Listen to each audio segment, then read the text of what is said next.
بسم اللہ الرحمن الرحیم۔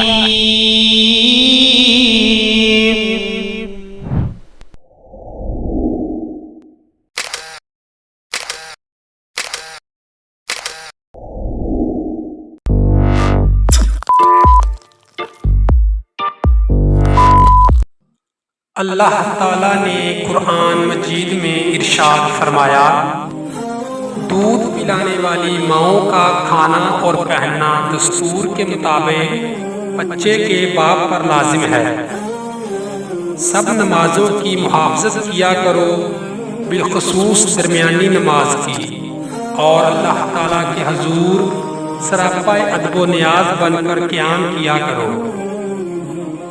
تم میں سب سے زیادہ عزت والا وہ ہے جو متقی و پرہیزگار ہے۔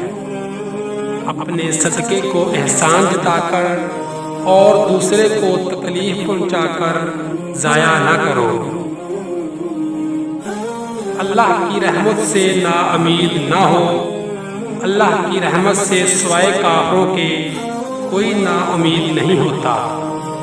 بے شک شیطان تمہارا دشمن ہے، سو تم بھی اس کی مخالفت کی شکل میں اسے دشمن ہی بنائے رکھو۔ اے ایمان والو، اللہ کے لیے مضبوطی سے قائم رہتے ہوئے انصاف پر مبنی گواہی دینے والے ہو جاؤ۔ عدل کیا کرو، وہ پرہیزگاری سے نزدیک تر ہے۔ اللہ سے ڈرا کرو، بے شک اللہ تمہارے کاموں سے خوب آگاہ ہے۔